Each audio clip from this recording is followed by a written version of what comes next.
Price the Lord. Hallelujah.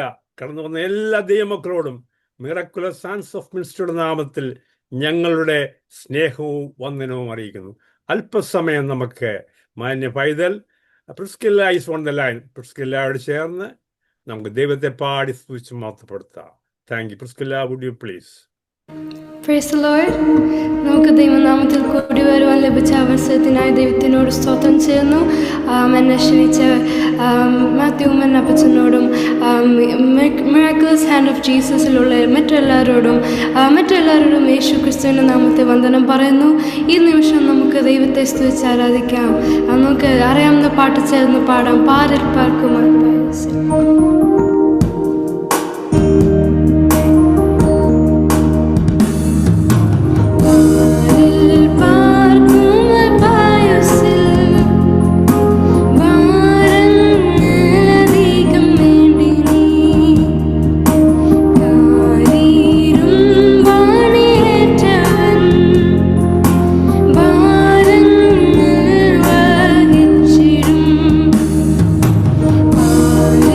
Bye.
തുണയായി ഈ ഭാഗ്യത്തെ ഓർത്ത് നമുക്ക് സ്തുതിച്ചാർക്കാം. നമ്മൾ ദൈവമക്കളെ ചേർത്ത് നമുക്ക് സ്തുതിക്കാം, ആരാധിക്കാം. നമുക്ക് ഒന്നുകൂടെ ചേർന്ന് പാടാം. മാനവരെ രക്ഷിച്ചിടുവാൻ നായി ദൈവം വന്ന് നമ്മളെ രക്ഷിച്ച് ഈ സ്നേഹത്തെ ഓർത്ത് ഒന്നുകൂടെ നമുക്ക് ചേർന്ന് പാടാം.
പ്രിയപ്പെട്ടവർക്കും കർത്താവായ യേശുവിന്റെ നാമത്തിൽ സ്നേഹവന്ദനത്തെയും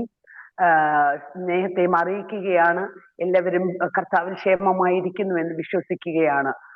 ആമേൻ, ഹല്ലേലൂയ. ഓരോ ദിവസവും മിറക്കിൾ ഹാൻഡ്സ് ഓഫ് പീസ് മിനിസ്ട്രിയിലൂടെ കർത്താവ് അനുഗ്രഹിക്കപ്പെട്ട ടെസ്റ്റിമണീസ് നമ്മളോട് അറിയിച്ച് അവർക്ക് വേണ്ടി പ്രാർത്ഥിക്കുവാനും കർത്താവ് നമ്മളെ ഓരോരുത്തരെയും കരുതുന്ന വിധത്തെ അറിയുവാനും കർത്താവ് നമ്മളെ സഹായിക്കുന്നതിനായി സ്തോത്രം ചെയ്യുന്നു. ഇന്ന് പകൽക്കാലം നമ്മളോട് ടെസ്റ്റിമണി പറയുവാനായി കടന്നു വന്നിരിക്കുന്നത് ആലപ്പുഴ ഡിസ്ട്രിക്റ്റിൽ നിന്ന് തകഴി സ്വദേശിയായ ബ്രദർ കാർത്തികേയനാണ്. അദ്ദേഹം ശക്തനായ ഒരു സുവിശേഷകനാണ്. ഹിന്ദു ബാക്ക്ഗ്രൗണ്ടിൽ നിന്നാണ് കർത്താവിനെ അറിയുവാനായിട്ട് ഇടയായത്. അദ്ദേഹത്തിന്റെ മകന്റെ ഒരു അസുഖത്തോടനുബന്ധിച്ചാണ് കർത്താവിനെ അറിയുവാനായിട്ട് ഇടയായത്. അതിൽ നിന്നെല്ലാം അത്ഭുതകരമായി കർത്താവ് ശക്തമായി അതിൽ പിന്നിങ്ങോട്ട് കർത്താവ് ശക്തമായി ഉപയോഗിച്ചു കൊണ്ടിരിക്കുന്നു. കഴിഞ്ഞ ഒരു 10 വർഷം മുൻപ് അദ്ദേഹത്തിന്റെ ഭാര്യ കർത്താവിനോട് ചേരുവാനിടയായി. എന്നാലും താൻ മാതാവിനോടൊപ്പമാണ് താമസിക്കുന്നത്. ഒരു മകനും ഒരു മകളുമുണ്ട്. അവിടെയെല്ലാം കർത്താവ് വളരെ ക്ഷേമത്തോടെ പരിപാലിക്കുന്നു. അനേകം പരസ്യ ശുശ്രൂഷകൾ, പരസ്യ യോഗങ്ങൾ നടത്തുകയും അനേകരോട് സുവിശേഷത്തെ കുറിച്ച് പറയുവാനും എല്ലാം കർത്താവ് ആ ദൈവഭൃത്യനെ ഉപയോഗിച്ചു കൊണ്ടിരിക്കുന്നു. അവരെ ഓർത്ത് പ്രത്യേകം പ്രാർത്ഥിക്കണമേ. ഇന്ന് പൽക്കാലം നമ്മൾ അത് കേൾക്കുവാൻ പോകുകയാണ്. വളരെ ആദരവോടെ സ്നേഹത്തോടെ ബ്രദർ കാർത്തികേയനെ ഈ വേദിയിലേക്ക് ക്ഷണിക്കുന്നു.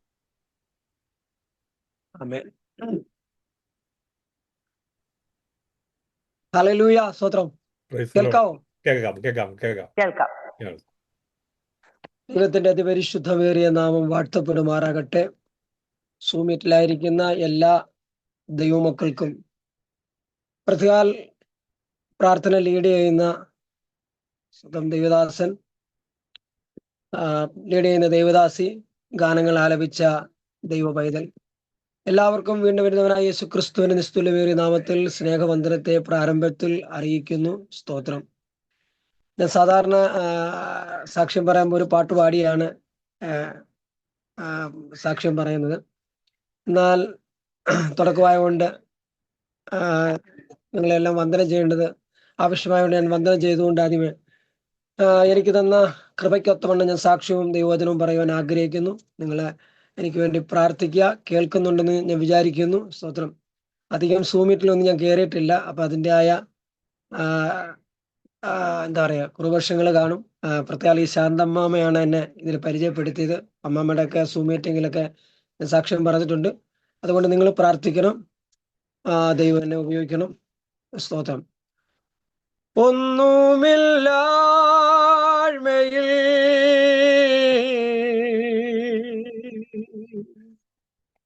നിന്നെന്നെ ഉയർത്തിയ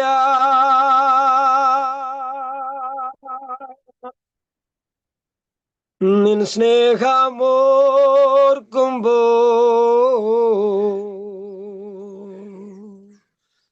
നന്ദിയാൽ പാടും ഞാൻ. നീ എന്നെ സ്നേഹിപ്പ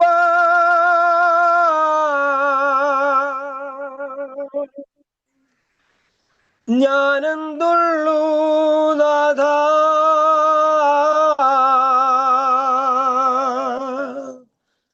നീ എന്നെ ഓർക്കുവാ എൻ ഗൃഹമെന്തുള്ളൂ.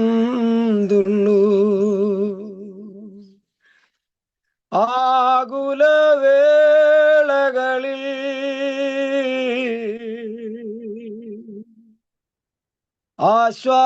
ആശ്വാസമായി നീ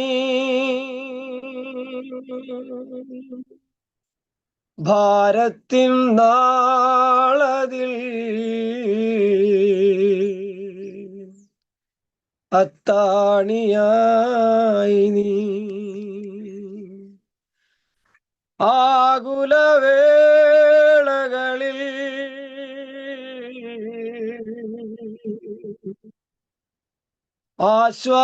ആശ്വാസമായി നീ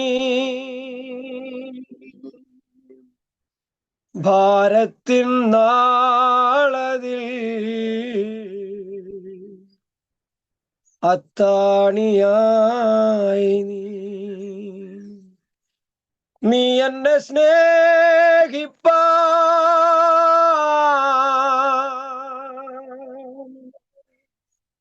ഞാനെന്തുള്ളൂ നാഥ,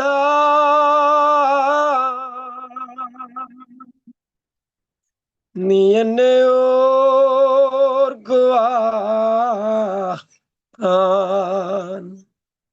എൻ ഗൃഹമെന്തുള്ളൂ. Praise the Lord. ഹല്ലേലൂയ. ദൈവത്തെ ഒന്ന് മഹത്വപ്പെടുത്തട്ടെ. ഹല്ലേലൂയ, സ്തോത്രം. ആമേൻ, സ്തോത്രം. ഹല്ലേലൂയ. സൂം മീറ്റിംഗ് ആണ്. നിങ്ങൾ എങ്ങനെ പ്രതികരിക്കുന്ന എനിക്കറിയില്ല. സ്തോത്രം. ദൈവത്തിന്റെ അതിപരിശുദ്ധമേറിയ നാമം വാഴ്ത്തപ്പെടുമാറാകട്ടെ. ഒരു പ്രാവശ്യവും കൂടെ നിങ്ങളോട് എന്റെ സ്നേഹവന്ദനത്തെ അറിയിക്കുന്നു. ഒരു വാക്യം വായിക്കാം. സ്തോത്രം. 1 പത്രോസിന്റെ ലേഖനം 4-ാം അധ്യായം അതിന്റെ 16-ാം വാക്യം ഒന്ന് വായിക്കണേ. 1 പത്രോസിന്റെ ലേഖനം 4-ാം അധ്യായം 16-ാം വാക്യം ഞാൻ വായിക്കാം. ക്രിസ്ത്യാനിയായിട്ട് കഷ്ടം സഹിക്കേണ്ടി വന്നാലും ലജ്ജിച്ചു പോകില്ല. ഈ നാമം ധരിച്ച് ദൈവത്തെ മഹത്വപ്പെടുത്തി അത്ര വേണ്ടത്. ഹല്ലേലൂയ, സ്തോത്രം. ഹല്ലേലൂയ, സ്തോത്രം. കേൾക്കാമോ? കേൾക്കാമോ? ഓക്കെ. അപ്പൊ ക്രിസ്ത്യാനിയായിട്ട് കഷ്ടം സഹിക്കേണ്ടി വന്നാലും ലജ്ജിച്ചു പോലെ ഈ നാമം ധരിച്ചു ദൈവത്തെ മഹത്വപ്പെടുത്തുന്ന അപ്പോസ്തലനായ പത്രോസ് ലേഖനത്തിൽ താൻ എഴുതിയിരിക്കുകയാണ്. സ്വന്തം കഷ്ടതയും പ്രയാസവും ഒക്കെ ക്രിസ്തീയ ജീവിതത്തിലുണ്ട്. അവിടെയൊക്കെയും ഭക്തൻ പറയുന്നത് ഈ നാമം ധരിച്ച് ദൈവത്തെ മഹത്വപ്പെടുത്തുക. പലപ്പോഴും ലജ്ജിക്കേണ്ട അവസ്ഥ നമ്മുടെ ജീവിതത്തിൽ വരും. അവിടെയൊക്കെയും ദൈവമാണ് നമ്മളെ നിർത്തിയിരിക്കുന്ന. സ്തോത്രം. ആ ഭാഗങ്ങൾ അവിടെ നിൽക്കട്ടെ. ഇനി ഞാൻ എൻ്റെ സാക്ഷ്യം പറഞ്ഞ് ഞാൻ ആരംഭിക്കാൻ ആഗ്രഹിക്കുന്നു. എൻ്റെ പേര് കാർത്തികൻ എന്നാണ്. ഞാൻ ഇവിടെ വെളിപ്പെടുത്തി. കാർത്തികൻ എന്നാണ്. ഹൈന്ദവ പശ്ചാത്തലത്തിൽ നിന്നാണ് കർത്താവിനെ അറിയുവാനിടയായത്. അമ്മ സ്വന്തം ഞാൻ വിശ്വാസത്തിൽ കടന്നു വന്നത് എൻ്റെ മകൻ നടക്കാതെ വന്ന ആ സാഹചര്യത്തിലാണ് ഞാൻ കർത്താവിനെ അറിയുവാനിടയാകിയത്. എങ്കിലും വലിയ വിദ്യാഭ്യാസമൊന്നുമില്ല. അതുകൊണ്ട് ഞാൻ ഇത് എന്താ പറയുക, ഈ വർഷിപ്പ് ഈ പ്രാർത്ഥന ഇതിൻ്റെ ടീമിൻ്റെ പേര് എനിക്ക് അറിയത്തില്ല, പറയാൻ അറിയത്തില്ല. അങ്ങനെയൊക്കെ ഒത്തിരി വിദ്യാഭ്യാസം വളരെ കുറവാണ്. കാരണം വളരെ വിദ്യാഭ്യാസമൊന്നും എനിക്കില്ല. ഞാൻ വളരെ പഠിച്ചിട്ടൊന്നുമില്ല. തുച്ഛമായ പഠിത്തമുള്ള എൻ്റെ ജീവിതത്തിലുള്ള അക്ഷരങ്ങളൊന്നും വലിയായിട്ട് വായിക്കാൻ അറിയത്തില്ല. അപ്പൊ പഠിക്കാത്ത എന്താണെന്ന് വെച്ചാൽ ചെറുപ്പം മുതലേ ഓരോ ജോലിക്കായി കടന്നുപോയി. ഒത്തിരി അനവധി നിരവധി ജോലി ചെയ്തു. സ്വത്രം. അങ്ങനെ അതുകൊണ്ട് പഠിക്കാനൊന്നും പോകാൻ കഴിഞ്ഞില്ല. ചെറുപ്രായത്തിൽ തന്നെ 10-12 വയസ്സ് മുതലേ ജോലിയൊക്കെ പല ജോലികളൊക്കെ ചെയ്യുവാനൊക്കെ കടന്നുപോയി. അത് വേറെ വലിയ ജോലികളൊന്നുമല്ല. കടകളിലൊക്കെയും ചായക്കടകളിലും വീട്ടുകളിലും അങ്ങനെയുള്ള രീതിയിലൊക്കെയുള്ള ജോലികളായിരുന്നു. അതുകൊണ്ട് പഠിക്കാനൊന്നും പോകാൻ കഴിഞ്ഞിട്ടില്ല. സ്വത്രം. അപ്പൊ അതിൻ്റെതായുള്ള കുറവശങ്ങൾ എൻ്റെ ജീവിതത്തിലുണ്ട്. സ്വത്രം. അപ്പൊ അതെല്ലാം നിങ്ങൾ സഹിക്കൂ. സ്വത്രം. പക്ഷെ ദൈവം എന്നെ ഉപയോഗിക്കുന്നതിനായി നന്ദിയോടെ വാഴ്ത്തുന്നു, സ്തുതിക്കുന്നു, സ്തോത്രം ചെയ്യുന്നു. അങ്ങനെ ചെറുപ്രായത്തിൽ തന്നെ നാട് വിട്ടു പോകുവാനൊക്കെ ഇടയായി. അങ്ങനെ ഞാൻ ഒരു കമ്പനിയിലേക്ക് നാട് വിട്ടു പോകുവാനിടയായി. അങ്ങനെ ഗോവയുടെ പ്രദേശത്തേക്ക് ഞാൻ ജോലിക്കായി കടന്നുപോയി. എന്നാൽ പറയട്ടെ, സ്തോത്രം.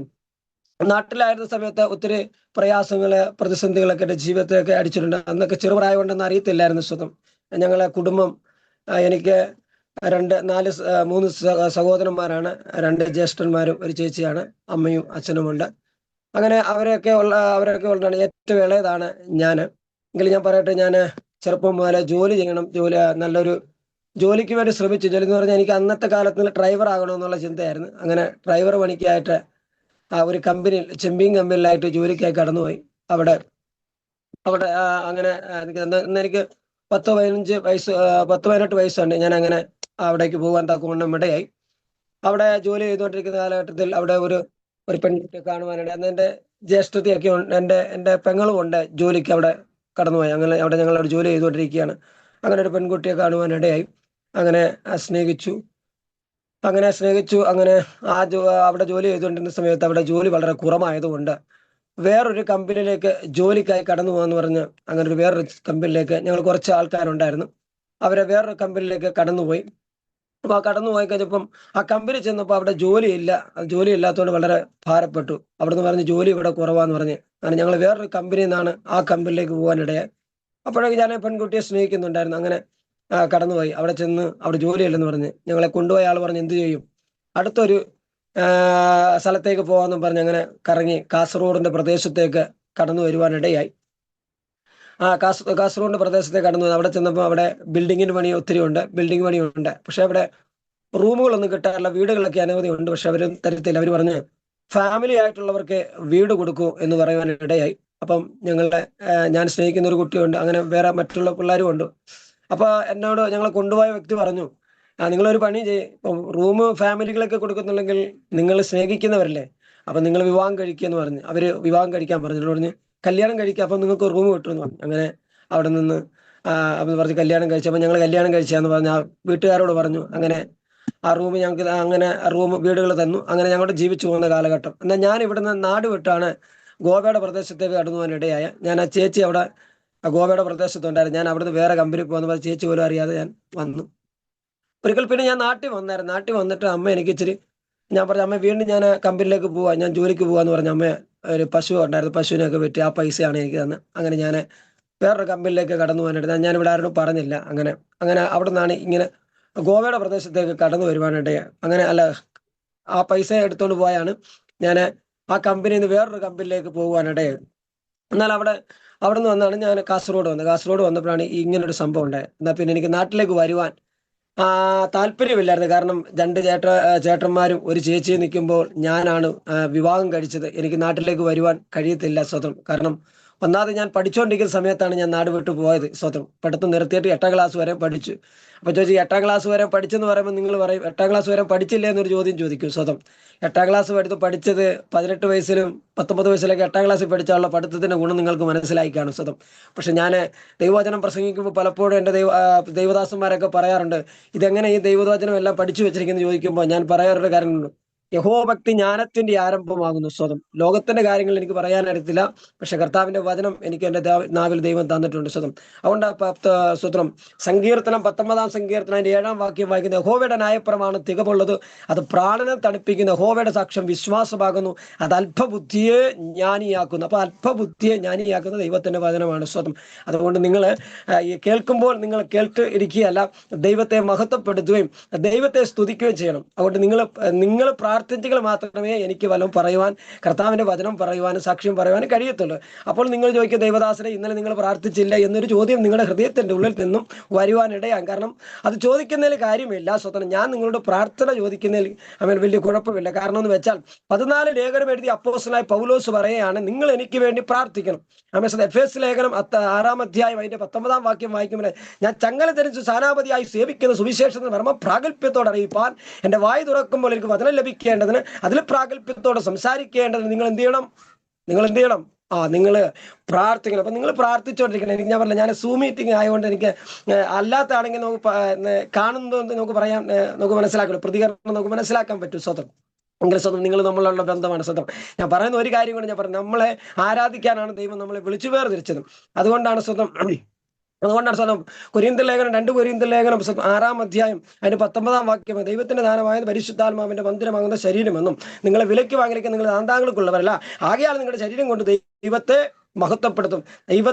പലവരൊക്കെ വന്ന് സഭയിലൊക്കെ പോയിരിക്കുമ്പോൾ പറഞ്ഞു ഇങ്ങനെ അടങ്ങിയിരിക്കാറുണ്ട് സ്വതം. ഞാൻ പറയാറുണ്ട്, നമ്മളെ വിലയ്ക്ക് വാങ്ങിയതാ.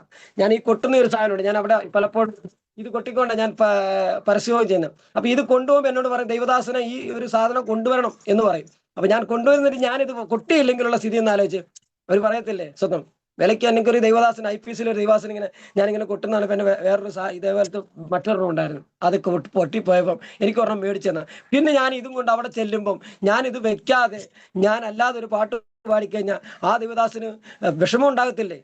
ഉണ്ടാകും. കാരണം ഞാൻ വില കൊടുത്ത് മേടിച്ച സാധനം ഉപയോഗിക്കുന്നില്ലെങ്കിൽ പിന്നെ എങ്ങനെ സ്വന്തം. അതുകൊണ്ട് അവിടെ പറയുന്നത്, ദൈവത്തിന്റെ ദാനമാകുന്ന പരിശുദ്ധാത്മാവിന്റെ മന്ദിരമാകുന്ന ശരീരമെന്നും നിങ്ങളെ വിലയ്ക്ക് വാങ്ങിയിരിക്കാൻ നിങ്ങൾ ദാന്താങ്ങൾക്കുള്ളവരല്ല, ആകെയാൽ നിങ്ങളുടെ ശരീരം കൊണ്ട് ദൈവത്തെ മഹത്വപ്പെടുത്തുന്നു. ഹല്ലേലൂയ സ്തുതി. അങ്ങനെ കാസർഗോഡ് പ്രദേശത്തേക്ക് കടന്നു വന്നു. കാസർഗോഡ് പ്രദേശത്ത് അവിടെ ജോലി ചെയ്തു, അവിടെ മൈക്കാട് പണി ചെയ്തുകൊണ്ടിരിക്കുകയാണ് സ്വതം. അങ്ങനെ മൈക്കാട് പണി ചെയ്തുകൊണ്ടിരിക്കുന്ന സമയത്ത് എൻ്റെ നാട്ടിൽ നിന്നൊരു പയ്യൻ അവിടെ വന്നു സ്വതം. ഞാൻ അങ്ങനെ ഒളിച്ചവിടെ നിൽക്കുമായിരുന്നു. നാട്ടിൽ നിന്ന് ഒരു പയ്യൻ വന്നു, നീ ഇവിടെ ആണോ? നീ നാട്ടിലേക്ക് വരുന്നില്ലേ? നിന്റെ അമ്മയും സഹോദരന്മാരും ഒക്കെ നിന്നെ തിരക്കുന്നു, നിന്റെ അമ്മ വല്ല ഭാരപ്പെടുന്നു. കാരണം ഏറ്റവും ഇളയ മോന വിളിക്കുന്നില്ല. അന്നത്തെ കാലഘട്ടങ്ങളിൽ ഫോണില്ല. 10 വർഷം മുന്നേ 25 വർഷം മുന്നേ ഫോണില്ല. എന്തു ചെയ്യും? ഫോണുമില്ല. നീ ഒരു എഴുത്തെങ്കിലും എഴുതെഴുതാൻ എനിക്ക് എഴുതാൻ അറിയാം എൻ്റെ സ്വതം. അങ്ങനെ സ്വതം അവിടെ ആയിരുന്നു. അപ്പൊ ഇവനോട് പെട്ടെന്ന് എൻ്റെ നാട്ടിലേക്ക് വീട്ടിലേക്ക് വിളിച്ചു പറഞ്ഞു, ഇന്ന ആൾ ഇവിടെ ഉണ്ട്, അവൻ ഇവിടെ ഉണ്ട്, അവനിപ്പം ഞാൻ കണ്ടു എന്ന് പറഞ്ഞു. എൻ്റെ ചേട്ടച്ചാർ അവിടെ വന്നു എന്നോട് പറഞ്ഞ്, ചേട്ടൻ അവിടെ വന്നിട്ട് പറഞ്ഞു, നീ ഇവിടെ ആണോ? നീ ഇത്ര നാളായിട്ട് ഒരു എന്താ പറയുക, ഒരു എഴുത്തെങ്കിലും എഴുതാൻ എന്തായിരുന്നു ഞാൻ. കാരണം ഞാനിവിടെ സ്കൂളിൽ പഠിച്ചുകൊണ്ട് പോകുന്ന സമയത്താണ്, സ്കൂളിൽ പഠിത്തം കഴിഞ്ഞാണ് പറഞ്ഞത് എന്നെ പോകുവാനിടെ. പഠിത്തം കഴിഞ്ഞ് 19 വയസ്സൊക്കെ ആയപ്പം നാട് വിട്ടു പോയി. പറഞ്ഞ സ്കൂളിൽ നിന്ന് പഠിത്തം കഴിഞ്ഞ് പറഞ്ഞ എന്നെ കല്യാണം കഴിച്ചു. എനിക്ക് സ്കൂളിലോട്ട് വരാൻ പറ്റും, എനിക്ക് നാട്ടിലോട്ട് വരാൻ പറ്റും. എൻ്റെ ചേട്ടന്മാരും ഒക്കെ ഉണ്ട് സ്വന്തം. എനിക്ക് അവരൊക്കെ ഫേസ് ചെയ്യാൻ ബുദ്ധിമുട്ടായിരുന്നു സ്വന്തം. എങ്കിൽ എൻ്റെ ചേട്ടൻ പറഞ്ഞ്, നീ വാ, അമ്മ നിന്നെ വിളിക്കുന്നു, നീ അവിടെ നിന്ന് നിൽക്കും, നിങ്ങൾ രണ്ടുപേരും കൂടെ അവിടെ വന്ന് നിൽക്കുക എന്ന് പറഞ്ഞ് അങ്ങനെ സ്വന്തം നാട്ടിലേക്ക് വരുവാനിടയായി. അങ്ങനെ സ്വന്തം നാട്ടിലേക്ക് വന്നപ്പം സ്വന്തം പിള്ളേരെല്ലാം എന്നെ കളിയാക്കുമായിരുന്നു സ്വന്തം. കാരണം സ്കൂളിൽ നിന്ന് പോയതല്ല, സ്കൂളിൽ നിന്ന് പോയിട്ട് വരുമ്പോൾ കല്യാണം കഴിച്ചിട്ട് വരുന്ന സ്വന്തം. നാട്ടുകാരും പറയും കല്യാണം കഴിച്ച് കൊച്ചു കൊച്ചൻ കല്യാണം ചെയ്ത് എന്നോട് ചോദിക്കുക എന്തോ പിടിച്ചു കൊടുക്കും എങ്ങനെ കൊച്ചുകളെ ഒരു ഭാര്യയും കൊണ്ടുവന്നു എങ്ങനെ ചെലവ് ചെയ്ത് കൊടുക്കും സ്വതം. ഇന്ന് ആ പറഞ്ഞവരെല്ലാം എന്നോട് പറയാറുണ്ട് വെരി ഗുഡ് വെരി ഗുഡ് എന്ന് പറയാറുണ്ട്. കാരണം സ്വതം എൻ്റെ മൂത്ത മോക്ക് 27 വയസ്സുണ്ട് സ്വതം. എനിക്ക് എൻ്റെ മോക്ക് 27 വയസ്സുണ്ട്, എൻ്റെ മോന് 25 വയസ്സുണ്ട് സ്വതം. അവരുടെ മക്കളൊക്കെ എൻ്റെ കൂടെ പഠിച്ച മക്കളും എൻ്റെ ചേട്ടന്മാരുടെ മക്കളും ഒക്കെ ഇപ്പോഴും 8ാം ക്ലാസ്സിലൊക്കെ പഠിക്കും. ഞാൻ പറഞ്ഞതിൻ്റെ ആശയം സ്വതം ദൈവമെല്ലാം നമ്മളെ കണ്ടതാ സ്വതം. പലപ്പോഴും ഇത് പറയുമ്പോൾ ഒരു കാര്യം കൂടെ പറയാനുണ്ട് സ്വതം. നമ്മള് വിശ്വാസത്തിലോട്ട് കടന്നു വരുമ്പോൾ ചിലവർ ചോദിക്കും, ഓ നീ ഇതുവരെയും സേവിച്ച ദൈവം ഏതായിരുന്നു, ഇത് പുതിയ ദൈവമല്ലേ എന്നൊക്കെ ഒരു ചോദ്യം ചോദിക്കും. അങ്ങേറ്റം ഒരു പാട്ട് പോലും പാടാൻ പറ്റത്തില്ല എനിക്ക്, അല്ലെ? നമ്മളോട് ഒത്തിരി ചോദ്യങ്ങൾ മനുഷ്യർ ചോദിക്കും, ഇതിനുള്ളിൽ ആ ഹൃദയത്തിന്റെ മന്ത്രങ്ങൾ ചോദിക്കും. അതുകൊണ്ട് ഞാനും എൻ്റെ കൂട്ടുകാരനോട് അതുകൊണ്ടൊന്ന് പറയട്ടെ സ്വതം. എല്ലാ ദൈവനാമം മഹത്വത്തിനായി തീരട്ടെ സ്വതം. ഒരു സാക്ഷി അപ്പൊ സ്വതം വചനത്തിൽ നാം ഉറയ്ക്കണം സ്വതം. ഇപ്പൊ ഞാൻ വലിയ പാണ്ഡിത്യമുള്ളവൻ നല്ല പറഞ്ഞു സ്വതം. ഞാനൊരു പാട്ട് പോലും പാടാൻ പറ്റത്തില്ല സ്വതം. ഞാനും എൻ്റെ കൂട്ടുകാരനും കൂടെ ഒരു ദിവസം യാത്ര ചെയ്യുന്ന സമയത്ത് എൻ്റെ പാട്ടുകളെല്ലാം പതുക്കെയല്ല, ഇച്ചിരി ഉറക്കെ പാടും. അതുകൊണ്ട് ഞാനിവിടെ 4 മണി ഇപ്പം 6 മണിക്കാണ് പാടി, 7 മണിക്ക് പാടിയാലും കുഴപ്പമില്ല. കാരണം ഞാൻ എൻ്റെ പാട്ടെല്ലാം ഇവിടുത്തെ ഒരു 100 മീറ്റർ കേൾക്കുന്നവരെല്ലാം കേൾക്കും. കാരണം അവർക്കൊക്കെ അറിയാം ഞാൻ അങ്ങനെ ഒതുക്കി പാടത്തില്ല സ്വതം. അപ്പൊ ഞാനും എൻ്റെ കൂട്ടുകാരനും കൂടെ ഇങ്ങനെ പോകുന്ന സമയത്ത് ഞാനിങ്ങനെ പാടും. അപ്പൊ പാട്ടിന്റെ വരി ഇങ്ങനെ സ്വതം. അപ്പനും അമ്മയും വീടും ധനങ്ങളും വസ്തു സുഖങ്ങളും കർത്താവത്രേ, പൈതൽ പ്രായം മുതൽ ഇന്നേ വരെ എന്നെ പോറ്റി പുലർത്തിയ ദൈവം മതി. നല്ല വരിയ. അപ്പൊ ഞാൻ ഇങ്ങനെ പിശാചെന്നോട് പറയുന്ന സ്വതം, നീ എന്തിനാ ആ പാട്ട് പാടുന്നത്? എന്നോട് ചോദിക്കുന്ന ഒരു ചോദ്യം, നീ എന്തിനാ ആ പാട്ട് പാടുന്നത്? ഞാൻ ചോദിച്ചത് എന്താ കാര്യം? പാടിക്കോ, മറ്റേ നിന്റെ കൂടെ ഇരിക്കുന്ന നിന്റെ സുഹൃത്തിന് പാടാം, കുഴപ്പമില്ല. അവന്റെ അപ്പനൊരു പാസ്റ്ററാ, അവന്റെ ചെറുപ്പം പോലെ. അതിന്റെ വരികൾ ഇച്ചിരി വ്യത്യാസം ശ്രദ്ധിച്ചോണം. അപ്പനും അമ്മയും വീടും ധനങ്ങളും വസ്തു സുഖങ്ങളും കർത്താവത്രേ, പൈതൽ, അത്രയും കുഴപ്പമില്ല, ആ ഭാഗം നീ പാടിക്കൂ. അടുത്ത വരി, പൈതൽ പ്രായം മുതൽ ഇന്നേ വരെ നിന്നെ പോറ്റി പുലർത്തിയ ദൈവം മതി. അപ്പൊ ചോദിച്ചു, നീ എന്നാ വിശ്വാസത്തിലോട്ട് കടന്നു വന്ന്? നിന്റെ മകൻ നടക്കാതെ വന്നപ്പോഴല്ലേ നീ വിശ്വാസത്തിലോട്ട് കിടന്നത്? അതുവരെയും നീ ഏതായിരുന്നു സ്വതം? അവിടെ വരുമ്പം കൂട്ടുകാരന്മാരും ഇപ്പോൾ ചോദിക്കാറില്ലേ, നീ എന്നായിരുന്നു ബസ്? എന്നോട് ചോദിക്കാറ്, ബസ് ഇതുവരെ ആരാ നിങ്ങൾ നടത്തിയേ? ഇങ്ങനെയൊക്കെയുള്ള ചോദ്യങ്ങളൊക്കെ നമ്മുടെ ഉള്ളിലൊക്കെ വരും സ്വതം. നമ്മളോട് ചോദിക്കും, പിശാചൻ നമ്മളോട് ചോദിക്കും. പക്ഷെ നമ്മളെ വചനത്തിൽ ഉറയ്ക്കണം. കർത്താവ് തന്നെ വചനത്തിൽ അപിശാചനോട് എതിർത്തിയെന്നല്ലേ? അതുകൊണ്ട് എഫേസ് ലേഖനം പറയുന്നു, നാം തന്റെ സന്നിധിയിൽ വിശുദ്ധരും നിഷ്കളങ്കരമാകേണ്ടത് ലോകസ്ഥാപനത്തിന് മുമ്പേ നമ്മെ അവനെ തിരഞ്ഞെടുക്കുകയും തിരുഹിതത്തിന്റെ പ്രസാദപ്രകാരം യേശുക്രിസ്തു മുഖാന്തരം നമ്മെ ദത്തെടുക്കേണ്ടതിന് അവൻ പ്രിയനായവൻ നമുക്ക് സൗജന്യമായ തന്റെ കൃപാഭോഗത്വത്തിന്റെ വീഴ്ചയ്ക്കായി സ്നേഹത്തിൽ നമ്മെ മുൻനിയമിച്ചു. ഇത് മാത്രം അവനോട് പറഞ്ഞായി. സാധിച്ചിട്ട് എന്ത് പറയണം? പോടാ വിശാച കേട്ടോ എന്ന് പറയണം. എന്ത് പറയണം? നാം തന്റെ സന്നിധിയിൽ വിശുദ്ധര്. അപ്പൊ ഞാൻ തന്നെ വിചാരിക്കുന്നത്, നാം തന്റെ സന്നിധിയിൽ വിശുദ്ധരും നിഷ്കളങ്കരമാകേണ്ടത് ലോകസ്ഥാപനത്തിന് മുൻപേ നമ്മെ അവനെ തിരഞ്ഞെടുക്കുകയും തിരുഹിതത്തിന്റെ പ്രസാദപ്രകാരം യേശുക്രിസ്തു മുഖാന്തരം നമ്മെ ദത്തെടുക്കേണ്ടതിന് അവൻ പ്രിയനായവൻ നമുക്ക് സൗജന്യമായ തന്റെ കൃപാമഹത്വത്തിന്റെ വീഴ്ചയ്ക്കായി സ്നേഹത്തിൽ നമ്മെ മുൻനിയമിച്ചു. അപ്പൊ നമ്മെ നേരത്തെ മുൻനിയമിച്ചതാ. സ്തോത്രം, ഹല്ലേലൂയ. പിണ്ടാകാരമായിരുന്നപ്പോൾ നിയമിക്കപ്പെട്ട ആളൊന്നുമില്ലായിരുന്നു, അവയെല്ലാം നിന്റെ പുസ്തകത്തിൽ എഴുതിയിരിക്കുന്നു, അല്ലെ? അപ്പൊ വചനം പറയണ സ്വന്തം. അപ്പൊ ഞാൻ അതുകൊണ്ട് എല്ലാവരോടും പറയാറുണ്ട്. അപ്പൊ ഞാൻ പറയും, മോനെ ഇത് ഇന്നല്ല ദൈവം നമ്മളെ എടുത്ത്, എന്നെ ദൈവം നേരത്തെ കണ്ടതാ സ്വതം. അപ്പൊ ഞാൻ പറഞ്ഞതിന്റെ ആശം അങ്ങനെ പിശാച് പല കാര്യങ്ങൾ വരും. ഞാൻ വായിച്ച വാക്യം നിങ്ങൾ ശ്രദ്ധിച്ചോണം. ക്രിസ്ത്യാനിയായിട്ട് കഷ്ടം സഹിക്കേണ്ടി വന്നാലും ലജ്ജിച്ചു പോലെ ഈ നാമം ധരിച്ചു ദൈവത്തെ മഹത്വപ്പെടുത്തി അത്രയും വേണ്ടത് സ്വതം. നാട്ടിൽ വന്ന് ജീവിച്ചു. അപ്പൊ എല്ലാവരും ചോദിച്ചു, കല്യാണം കഴിച്ചു. അങ്ങനെ ഞാൻ ഒത്തിരി ജോലികളൊക്കെ ഇവിടെയൊക്കെ കൂലിപ്പണിക്കാവുക. കുട്ടനാട് പ്രദേശത്തൊക്കെ കണ്ടത്തിലെ പണിയാണ്. കണ്ടത്തിൽ പറഞ്ഞാൽ വയലിലെ പണിയാ സ്വന്തം. അവിടെ ഒന്നും എനിക്ക് വലിയ പണിയായിട്ട് ഇല്ല. കാരണം ഞാൻ അന്ന് ഇതേപോലൊക്കെ തന്നെയുള്ള ശരീരമാണ്. അപ്പോൾ ആചാരവാകുകൾക്കൊക്കെ ഉള്ളു പണിയുള്ളൂ സ്വന്തം. അങ്ങനെ പണിയിൽ അങ്ങനെ ജീവിച്ച് എനിക്കൊരു മകള് ജനിക്കുവാൻ തക്കവണ്ണം ഇടയായി. അങ്ങനെ മകള് ജനിച്ചു കഴിഞ്ഞപ്പം ജൂൺ ജൂലൈ മാസത്തിലൊക്കെ എന്ന് പറഞ്ഞാൽ ഇവിടെ ഭയങ്കര വെള്ളമൊക്കെയാണ്, ഭയങ്കര വെള്ളപ്പൊക്കമാണ് സ്വന്തം. അങ്ങനെ വെള്ളം ഇങ്ങനെ കയറി വരുന്നു. മകളെ പ്രസവിച്ചു കഴിഞ്ഞ് ഒരു 10-40 ആയപ്പം വെള്ളം ഇങ്ങനെ കയറി വരുന്നു. എന്തു ചെയ്യും? ആ സമയത്ത് ക്യാമ്പും തുറന്നില്ല. വെള്ളപ്പൊക്ക സമയത്തൊക്കെ സ്കൂളുകളൊക്കെ തുറക്കാറുണ്ട്, ഇന്ന് തുറന്നുമില്ല സ്വതം. എന്തു ചെയ്യുന്നത്? അപ്പം അടുത്തൊരു ഹോസ്പിറ്റലുണ്ട്, ഒരു ഗവൺമെന്റ് ഹോസ്പിറ്റലുണ്ട്. ആ ഹോസ്പിറ്റലിലേക്ക് ഞാൻ ചെന്ന് ചോദിച്ച്, ഞാനും അമ്മയും ചെന്ന് ചോദിച്ച്, എൻ്റെ മോള് കൊച്ചുമോള്, എൻ്റെ മോൾക്ക് അമ്മ പറഞ്ഞ് എൻ്റെ കൊച്ചുമോൾ ഉണ്ട് ഇവിടെ, തീരെ പൊടിക്കുഞ്ഞ, പ്രസവിച്ചിട്ട് അധികം നാളായില്ല, അപ്പോൾ അതിന് തണുപ്പ് വരുന്നതുകൊണ്ട് വലിയ പാടാ, കിടുങ്ങുന്നു വന്ന്, അതുകൊണ്ട് ഈ ആശുപത്രിയിൽ ഒന്ന് വന്ന് കിടക്കട്ടെ എന്ന് ചോദിച്ചു. അപ്പം ഡോക്ടർ പറഞ്ഞു കിടക്കുന്നതിന് കുഴപ്പമില്ല, പക്ഷെ വലിയ ആൾക്കാരായതുകൊണ്ട് കുഞ്ഞുങ്ങളല്ലേ, കുഞ്ഞുങ്ങൾക്ക് പ്രതിരോധ ശക്തി വളരെ കുറവായതുകൊണ്ട് അസുഖങ്ങളൊക്കെ ഒത്തിരി പിടിക്കാൻ സാധ്യതയുണ്ട്, അപ്പം ഞങ്ങൾക്ക് ഉത്തരവാദിത്തമില്ല എന്ന് പറഞ്ഞു. അപ്പം അമ്മ എന്നോട് ചോദിച്ചു എന്ത് ചെയ്യും? അങ്ങനെയാണ്, നീ ഒരു കാര്യം ചെയ്യും, നീ നിന്റെ ഭാര്യയെ പറ്റി പോയിക്കോളാൻ പറഞ്ഞു. അങ്ങനെ ഞാൻ എൻ്റെ മോളുമായിട്ട് 10-40 ഞാൻ എൻ്റെ മോളുമായിട്ട് കൊച്ചുമായിട്ട് എൻ്റെ പ്രിയപ്പെട്ടവളായിട്ട് ഞാൻ അടൂരിൻ്റെ പ്രദേശത്തേക്ക് കടന്നു പോകുന്ന ഇവിടെ അവിടെ ജോലി ചെയ്തുകൊണ്ടിരുന്നു. അവിടെ ഒത്തിരി ജോലിയുണ്ട്, അവിടെ വെള്ളപ്പൊക്കത്തിന് ഒരു ബുദ്ധിമുട്ടുമില്ല. അങ്ങനെ അവിടെ മൈക്കാട് പണിയൊക്കെയാണ് ജോലി ചെയ്തത്. മൈക്കാട് പണിയൊക്കെ ചെയ്തുകൊണ്ട് നിൽക്കുന്ന ഒരു കാലഘട്ട സ്വതം. അങ്ങനെയാണ് എനിക്ക് രണ്ടാമതൊരു മകൻ ജനിക്കുവാൻ ഇടയായി. അപ്പൊ ഞാൻ ഒരു ചെറിയൊരു കലാകാരനാണ്. ഞാൻ ചെണ്ടമേളം ചെയ്യുന്ന ഒരു മനുഷ്യനാണ്. ചെണ്ടമേളം ചെയ്യും, പാട്ടൊക്കെ പാടും. അന്നത്തെ ചെറിയ നാടൻ പാട്ടുകാരനൊക്കെയാണ് സ്വതം. അങ്ങനെ ജീവിച്ചു പോകണം. അപ്പൊ അവിടെ ചെന്നപ്പോ എൻ്റെ അളിയന്മാരെല്ലാം ചെണ്ടമേളക്കാരും 19 പേര് ചെണ്ടമേളക്കാരും പിന്നെ വായനക്കാരും ഭജനക്കാരും ഒക്കെയാണ്, തബലക്കാരും ഒക്കെയാണ്. ഞാനും അവരുടെ കൂടെ ചെന്ന് അപ്പൊ അവർക്ക് ഒരാളായി ഒരെണ്ണം കൂടി 10-40 പേരിൽ ഞാനും ഒരാൾ ചെന്നപ്പോൾ അവർക്ക് ഒരു കൈസഹായമായി. ഇതപ്പോൾ ഞാൻ പറയാതിരിക്കെ എന്താ ഒരു കൂട്ടം ചെയ്യുന്ന എവിടെ ചെന്നെന്നറിയാം, ആ കൂട്ടത്തെ ചെന്നെന്ന് പറയത്തില്ല, നമ്മൾ പണ്ട് പഴച്ചൊല്ലി പറയത്തില്ലേ, അവിടെ ചെന്നു അവർക്ക് ഒരു സഹായമായി. അങ്ങനെ ജീവിച്ചു കയറുന്ന കാലഘട്ടം. അപ്പം അങ്ങനെ പള്ളികളിലും ക്ഷേത്രങ്ങളിലും മുസ്ലിം ഇതിലൊക്കെ ഞാൻ ചെണ്ടമേളത്തിനുമൊക്കെ പോയി അങ്ങനെ സന്തോഷമായിട്ട് ആ സന്തോഷത്തിൽ അങ്ങ് നടന്ന സ്വന്തം. എന്താ പറയട്ടെ സ്വന്തം, എനിക്ക് രണ്ടാമതൊരു മകൻ ജനിക്കുമെന്ന കോട്ടമിടയെ. ആ മകൻ ജനിച്ചപ്പോൾ നടക്കേണ്ട സമയത്ത് അവൻ നടന്നില്ല. ഒത്തിരി ഞങ്ങൾ ഭാരപ്പെട്ടു സ്വതം. ഒത്തിരി ക്ഷേത്രങ്ങളിൽ എൻ്റെ അച്ഛനൊരു മന്ത്രവാദിയാണ്. സ്വതം അച്ഛൻ്റെ എന്താ പറയുക കുടുംബക്ഷേത്രത്തിലൊക്കെ വഴിപാടൊക്കെ ചെയ്യാൻ പറഞ്ഞ് അങ്ങനെ ചെയ്യും. അച്ഛനൊരു മന്ത്രവാദി, അച്ഛൻ്റെ കാലം കഴിഞ്ഞ് ഞാനാണ് ചെയ്യണമെന്ന് പറഞ്ഞാണ് അച്ഛൻ്റെ താല്പര്യം. പക്ഷെ എന്നാൽ കർത്താവ് എന്നെ ഇത് പ്രസംഗിക്കുവാൻ തക്കവണ്ണം ഇടയാക്കി. അതിനായി നന്ദിയോടെ ദൈവത്തിനും മഹത്വം സ്തോത്രം. എന്നാലും ഞാൻ പറയട്ടെ, സ്തോത്രം, എന്നെ അങ്ങനെ ഞാൻ അവിടെ ജീവിച്ചു കാലഘട്ടം. അങ്ങനെ മകൻ ജനിച്ചു, അപ്പം നടക്കത്തില്ല. അങ്ങനെ ഞങ്ങളുടെ അടൂരിൻ്റെ പ്രദേശത്തോടെ ഒത്തിരി ബന്ധക്കോസുകാരും ഒക്കെ ഉണ്ട്. എന്നാൽ പറയട്ടെ, എൻ്റെ താഴത്തെ വീട്ടിലെ ഒരു ദൈവദാസനുണ്ട്. താഴെ എന്ന് പറഞ്ഞാൽ അവിടെ തട്ടുകണക്കായിട്ടുള്ള മലകണക്കായിട്ടുള്ള വീടാണ്. താഴത്തെ തുണ്ടിലൊരു ദൈവദാസിയും താമസിക്കുന്നുണ്ട്. അവരെ എൻ്റെ പ്രിയപ്പെട്ടവരോട് പറഞ്ഞ്, നിങ്ങളുടെ മകൻ ഇതുവരെ നടന്നില്ലല്ലോ, നിങ്ങൾ ഒത്തിരി വഴിപാടുകളും ചെയ്തു, ഹോസ്പിറ്റലൊക്കെ കാണിച്ചല്ലോ, എന്നാൽ ഇനി ഞങ്ങളോടൊന്ന് വരുമോ പ്രാർത്ഥിക്കാന്ന് പറഞ്ഞു. എന്നും അങ്ങ് വന്ന് പ്രാർത്ഥിക്കും. അപ്പൊ എൻ്റെ പ്രിയപ്പെട്ടവർ പറയും, ഞങ്ങൾ വരത്തില്ല, ഞങ്ങൾക്ക് ദൈവങ്ങളുണ്ട്. സ്വതന്ത്രം, ദൈവങ്ങളുണ്ടെങ്കിലും ജീവനുള്ള ദൈവം ഒരുവനേ ഉള്ളൂ, അത് കർത്താവായ യേശു ക്രിസ്തു. സ്വതന്ത്രം, സ്വതന്ത്രം.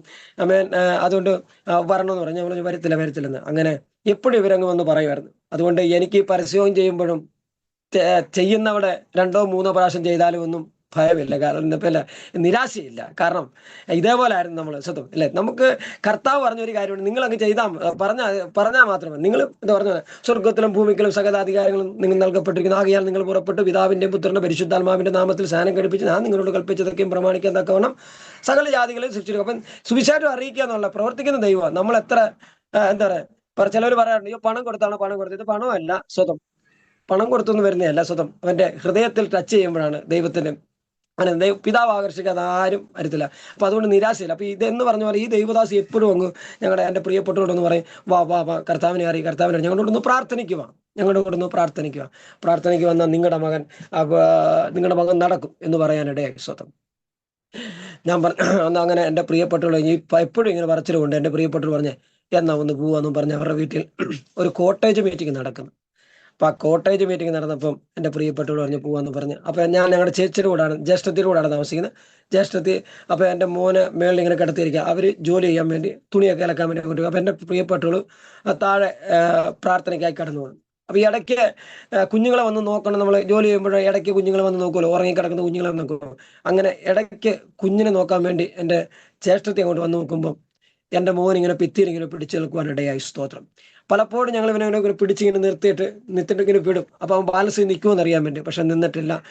വേലി കെട്ടി കൊടുത്തിട്ടുണ്ട്, നിന്നിട്ടില്ല. ഭിത്തി പിടിച്ചിങ്ങനെ നിർത്തിയിട്ടുണ്ട്, നിന്നിട്ടില്ല. എന്ന് പറയട്ടെ, അവിടെ പ്രാർത്ഥന നടക്കുന്നു. എൻ്റെ മകൻ ഇവിടെ ഭിത്തിയിലിങ്ങനെ പിടിച്ച്. അപ്പൊ എൻ്റെ ജ്യേഷ്ഠത്തി ഇങ്ങോട്ട് കയറി കടന്നു ഇങ്ങനെ വന്നിങ്ങനെ നോക്കുമ്പോൾ ഇവനിങ്ങനെ നിൽക്കുന്നതാണ്. ഭയങ്കര സന്തോഷം കൊണ്ട് അവര് കരയുവാനിടയായി സ്വതം. അപ്പൊ എല്ലാവരും ഓടി വന്ന് എന്താ കരയെന്ന് പറഞ്ഞ് ഓടി വന്നു. ഭയങ്കരമായിട്ടുള്ള കരച്ചിൽ, സന്തോഷത്തിന്റെ കരച്ചിലാണ്. പക്ഷെ വാ വിട്ട് കരയായിരുന്നു. അവർ വന്നപ്പം എൻ്റെ മോനിങ്ങനെ നടക്കുന്നു. അങ്ങനെ പ്രാർത്ഥിച്ചു. അങ്ങനെ പറയട്ടെ, എൻ്റെ പ്രിയപ്പെട്ടവൾ പിന്നെ പറഞ്ഞു, ഇനി ഈ ദൈവത്തെ അറിഞ്ഞ് ഞാൻ മുന്നോട്ട് പോവാന്ന് പറയാൻ ഇടയായ സ്വതം.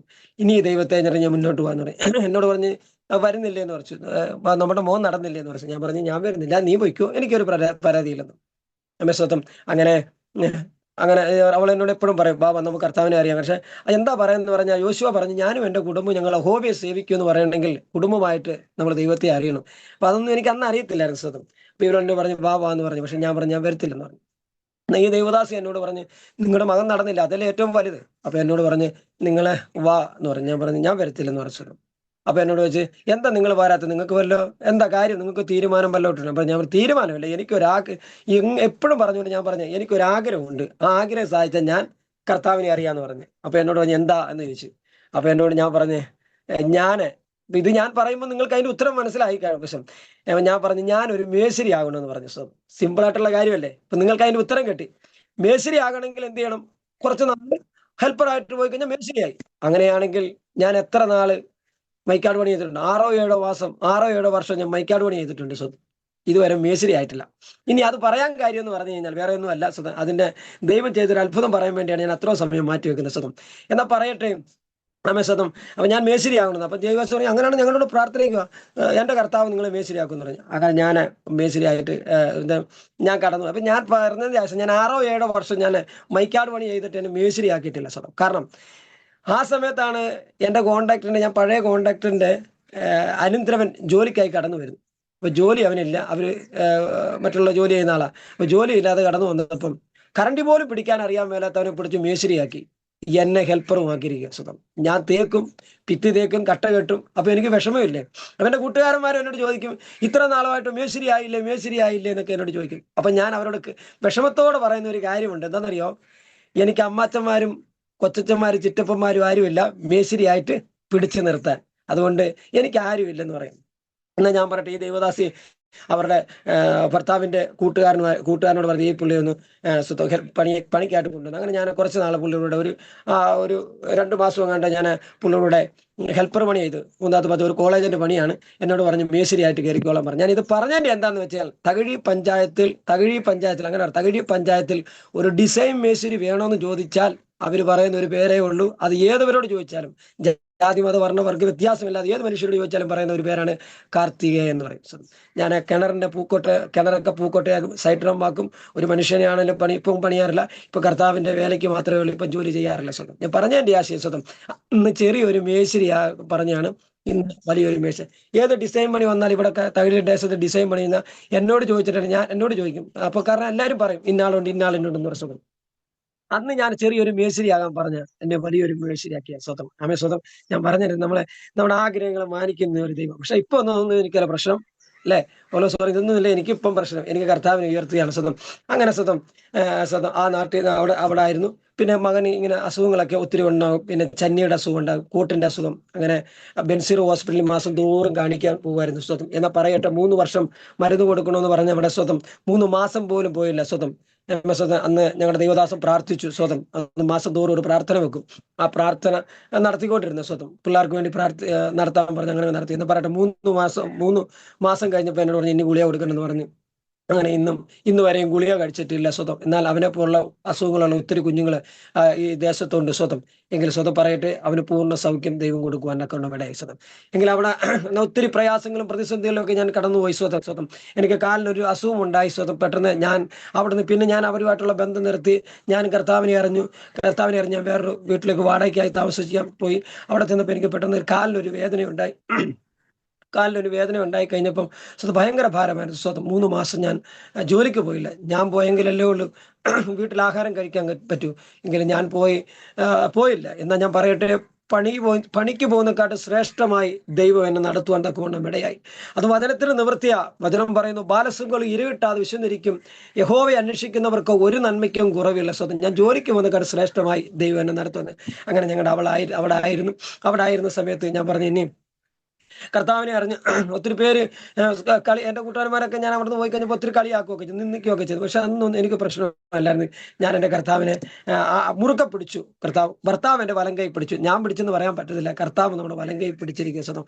വചനം പറഞ്ഞു നിങ്ങൾ എന്നെ തിരഞ്ഞെടുത്തതില്ല, ഞാൻ നിങ്ങളെ തിരഞ്ഞെടുത്തു, അതുകൊണ്ടാണ് നമ്മൾ നിൽക്കുന്നത് സ്വതം. അപ്പൊ അങ്ങനെ പറഞ്ഞ് എൻ്റെ പ്രിയപ്പെട്ടവരോട് പറഞ്ഞു ഇനി ഇവിടെ നിന്നിട്ട് കാര്യമില്ല. ഇനി നമുക്ക് നമ്മുടെ സ്വന്തം ദേശത്തേക്ക് പോയി നമ്മൾ അറിഞ്ഞ ദൈവത്തെ അറിയിക്കണം എന്ന് പറഞ്ഞ് ഞാൻ നാട്ടിൽ വന്നപ്പം അങ്ങനെ പറഞ്ഞു നമുക്ക് നാട്ടിൽ പോകാന്ന് പറഞ്ഞ് അങ്ങനെ സ്വന്തം നാട്ടിൽ വന്നു. അങ്ങനെ കർത്താവിനെ മഹത്വപ്പെടുത്തിക്കൊണ്ടിരിക്കുന്നു. അങ്ങനെ ജോലിക്കായി കടന്നപ്പോൾ ഞാൻ മേശിരി പണിക്കായി ഞാൻ കടന്നു പോകും. സ്വതം. എന്നാൽ ഞാനിവിടെ നാട്ടിൽ വന്നപ്പോൾ എന്നോട് ചോദിച്ചിട്ടുള്ളവരുണ്ട്, പുതിയൊരു ദൈവമാണോ എന്നൊക്കെ ചോദിച്ചിട്ടുള്ളവരുണ്ട്. സ്വതം യേശു പുതിയൊരു ദൈവമാണ്, ഇത് ദൈവങ്ങൾ ഇല്ലാഞ്ഞിട്ടാണോ എന്നൊക്കെ ചോദിക്കാറുണ്ട്. ബന്ധുക്കാരൊക്കെ ചോദിക്കാറുണ്ട്. കാരണം ഞാനൊരു 250 ബന്ധുക്കളുടെ നടുവിലാണ്. ഞാൻ മാത്രമാണ് വിശ്വാസം നിൽക്കുന്ന. സ്വതം ബാക്കിയെല്ലാം എൻ്റെ ബന്ധുക്കാരാണ്, സമുദായക്കാരാണ്. സ്വതം ഞാൻ മാത്രമാണ്. സ്വതം 250 കുടുംബങ്ങളുടെ നടുവിൽ ഞാൻ ഒറ്റയ്ക്ക് നിൽക്കുന്നു. വന്നപ്പോൾ ഒത്തിരി ചോദ്യങ്ങൾ ചോദിച്ച ചോദ്യമാണ്. സ്വതം പുതിയ ദൈവമാണോ, സ്വതം ദൈവങ്ങൾ ഇല്ലാഞ്ഞിട്ടാണോ? ഞാൻ പറഞ്ഞ് ഇത് പുതിയ ദൈവമല്ല, ഇത് പഴയ ദൈവമാണ്. സ്വതം അതിനാണ് പൗലോസ് ഒത്തിരി തെളിവ് പറയുന്നുണ്ട്. ഇനി പറഞ്ഞിട്ട് ഇനി പറഞ്ഞു കഴിഞ്ഞാൽ എന്താ പറയാ, മീഖയുടെ പുസ്തകത്തിൽ പറയുന്നുണ്ട്. സ്വതം നീയോ ബത്ലഹേമേ എഫ്രാത്തെ, യഹൂദ സഹസ്രാബ്ദങ്ങൾ ചെറുതായിരുന്നാലും എനിക്ക് നിന്നും ഇസ്രായേലിന്റെ അധിപതി ഉത്ഭവിക്കേണ്ടി വരും. അവന്റെ ഉത്ഭവം പണ്ടേ ഉള്ളതും പുരാതനവും തന്നെ. പണ്ടേ ഉള്ളതും പുരാതനം. ഞാൻ ചിലവരോടൊക്കെ ചോദിക്കാൻ പറഞ്ഞ ഇത് പണ്ടേ ഉള്ള ദൈവം വചനം അങ്ങനെ എഴുതി വെച്ചിരിക്കുന്ന. പണ്ടേ ഉള്ളതും പുരാതനം. അപ്പൊ പണ്ടേ ഉള്ളതെന്ന് പറഞ്ഞാൽ ഇന്നലെ അങ്ങോട്ടാണോ? ഇല്ല 10 മാസമാണ്, ഇല്ല 10 വർഷമാണ്. അല്ല, പണ്ടേ ഉള്ളതും. അടുത്ത വാക്യമാണ് പുരാതനമാണ്. സ്വതം ആ ദൈവത്തെയാണ് ഞാൻ നിങ്ങൾ ആരാധിക്കുക. അതുകൊണ്ട് ക്രിസ്ത്യാനിയായിട്ട് കഷ്ടം സഹിക്കേണ്ടി വന്നാലും ലജ്ജിച്ചു പോലെ ഈ നാമം ധരിച്ച ദൈവത്തെ മഹത്വപ്പെടുത്തി അത്രേ വേണ്ടത്. സ്വതം നാട്ടിൽ വന്ന് അങ്ങനെ പ്രാർത്ഥന നടത്തിക്കൊണ്ടിരിക്കുന്നു. സ്വതം പ്രാർത്ഥന നടക്കുന്നു. ഞാൻ ജോലിക്കായി കടന്നു പോകും. ഇടയ്ക്കൊക്കെ പരസ്യം ഉണ്ടെങ്കിൽ ഞാൻ പരസ്യത്തിനും കടന്നു പോകും. സ്വതം എന്നാൽ പറയട്ടെ, 2015 സ്വതം ഞാൻ ജോലിക്കായി കടന്നു പോകാനായി വേറെ കടകളില്ലാത്ത സ്ഥലമാണ്. അപ്പോൾ അവിടുന്ന് പ്രഭാതത്തിൽ എൻ്റെ പ്രിയപ്പെട്ടവൾ ഭക്ഷണം പാകം ചെയ്യാൻ വേണ്ടി എഴുന്നേച്ചപ്പോൾ പുറത്തൊരു വേദന വരുന്നെന്ന് പറഞ്ഞ് ഇടയായി. സ്വതം ഒരു 3 മണി 4 മണിയൊക്കെ ആയി. അപ്പം ഞാൻ കുറച്ച് തിരുമ്മി കൊടുത്തു. പിന്നെയും കുഴപ്പമില്ല എന്ന് പറഞ്ഞ് കുഴപ്പമില്ല എന്ന് പറഞ്ഞ് വീണ്ടും കിടന്നു. വീണ്ടും വേദന സഹിക്കാൻ മേലാതെ അങ്ങനെ വീണ്ടും കിടന്നു. പിന്നെയും തിരുമ്മി. അങ്ങനെ ഒരു 6 മണി വരെ അങ്ങനെ സമയം അങ്ങ് പോയി. എന്നിട്ട് പറഞ്ഞ് ഇനി സഹിക്കാൻ പറ്റുന്നില്ല, നമുക്ക് ആശുപത്രി പോകാമെന്ന് പറഞ്ഞ് എന്നെ പല്ല് തേച്ചു. എന്നെ പല്ല് തേച്ചിട്ട് പറഞ്ഞ് ഇന്ന് പാസ്റ്ററെ വിളിക്കും, ഒന്ന് പ്രാർത്ഥിക്കാന്ന് പറഞ്ഞു. നമുക്ക് പ്രാർത്ഥിക്കാന്ന് പറഞ്ഞു. പ്രാർത്ഥിച്ചു. ഞങ്ങൾ കുറച്ച് ദൂരം നടന്നു പോയപ്പോൾ ആളിച്ചിരി വിയർത്തു. സ്വതം എങ്കിലും ഒരു ചെറിയൊരു ഹോസ്പിറ്റലിലേക്ക് കടന്നുപോയി. ആ ഹോസ്പിറ്റലിൽ കടന്നപ്പോൾ അവിടെ പറഞ്ഞ് ECG നോക്കണം, ECG എടുക്കണം. അതുകൊണ്ട് ഇവിടെ ECG ഇല്ലാത്തതുകൊണ്ട് അപ്പുറത്തൊരു ഹോസ്പിറ്റലിലേക്ക് ഒന്ന് പോയി ECG എടുക്കാൻ. അങ്ങോട്ട് പോകുന്ന വഴിക്ക് തന്നെ ഒരു ഓട്ടോയും കെട്ടി അങ്ങനെ പോയിക്കൊണ്ടുമ്പോൾ ആ വണ്ടിക്കകത്തായപ്പോൾ വല്ലാത്ത വിഷമമായി. സിറ്റുവേഷൻ വളരെ മോശമായിരുന്നു. അപ്പം ഡോക്ടർ പറഞ്ഞു ഇങ്ങോട്ട് കൊണ്ടുപോകണ്ട, വണ്ടാനത്തേക്ക് മെഡിക്കൽ കോളേജിൽ കൊണ്ടുവന്ന വഴി ആ യാത്രാമധ്യയിൽ എൻ്റെ പ്രിയപ്പെട്ടവൾ ലോകത്തിന്റെ വരപ്പിൽ നിന്നിട്ടും മാറ്റപ്പെടുവാനിടയായി. പെട്ടെന്നായതുകൊണ്ട് സംസാരിച്ചുകൊണ്ട് വരുന്ന ആള് സംസാരിച്ചുകൊണ്ട് ഞങ്ങൾ ഒത്തിരി കാര്യങ്ങൾ പറഞ്ഞുകൊണ്ട് സംസാരിച്ചുകൊണ്ട് വയസ്സുണ്ട്. എങ്കിലും അവർ പെട്ടെന്ന് ഒരാൾ മാറിപ്പോകുമെന്ന് പറയുമ്പോൾ ആകെ പെട്ടെന്ന് എനിക്ക് താങ്ങാൻ കഴിഞ്ഞില്ല. സ്വന്തം ഹോസ്പിറ്റലിൽ ചെന്നവർ പറഞ്ഞ് മരിച്ചുപോയി എന്ന് പറയാൻ. സ്വന്തം ഞാനങ്ങ് വല്ലാത്ത അവസ്ഥ, ഞാനൊരു മാനസിക രോഗിയുടെ അവസ്ഥയായിപ്പോ വല്ലാത്തൊരു സിറ്റുവേഷൻ ആയിപ്പോ. അങ്ങനെ ഉറങ്ങാത്തൊരു ദിവസം ഉണ്ടായിരുന്നു. സ്വതം നമുക്കറിയാം 3 ദിവസം ഉറങ്ങിയില്ലെങ്കിൽ ആ വ്യക്തി മെന്റൽ രോഗിയാണ്. സ്വതം എങ്കിലും ഞാൻ പറയട്ടെ, 3 മാസം ഞാൻ ശരിക്കും ഒന്നും ഉറങ്ങിയിട്ടില്ല. സ്വതം ഗുളിക കഴിച്ച് എൻ്റെ അളിയൻ്റെ ഭാര്യ, ഇപ്പം എൻ്റെ മകൻ, ഞങ്ങൾ മുഖാന്തരം ഒത്തിരി പേര് അവരുടെ കുടുംബക്കാരെല്ലാം വിശ്വാസത്തിലായിട്ട് കടന്നു വന്നു. അങ്ങനെ ഒരാളിപ്പം ഏജിലെ പാസ്റ്ററാണ്, പുള്ളി മലപ്പുറത്ത്. അപ്പം അവരുടെ വൈഫ് നേഴ്സാണ്. അപ്പം എന്നോട് ചേട്ടാ മരുന്ന് കഴിച്ചാൽ ഉറങ്ങിയില്ല. അതുകൊണ്ട് ഇപ്പം മരുന്ന് കഴിച്ചില്ല ഉറങ്ങിയില്ല, അത് വളരെ ബുദ്ധിമുട്ട്. പക്ഷേ അറിയാം, മരുന്ന് കഴിച്ചില്ല ഉറങ്ങിയില്ലെങ്കിൽ ഭയങ്കര ബുദ്ധിമുട്ടെങ്കിൽ തലയ്ക്കൊക്കെ ഭയങ്കര പെരുപ്പാണ്, ഭയങ്കര അസ്വസ്ഥതയാണ്. 3 മാസം ഉറങ്ങിയില്ല. എന്നാൽ പറയട്ടെ, ദൈവത്തിന്റെ വചനം 4-ാം സങ്കീർത്തനം അതിന്റെ അവസാന വാക്യം ഇങ്ങനെ വായിക്കുന്നു, ഞാൻ സമാധാനത്തോടെ കിടന്നുറങ്ങും, നീയല്ലോ യഹോവേ നിർഭയം വസിക്കുന്നു.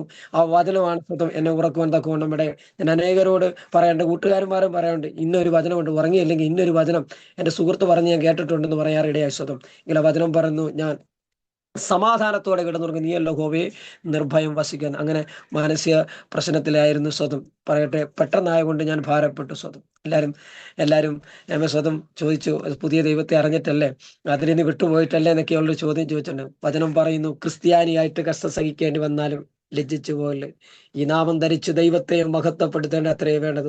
ഹല്ലേലൂയ.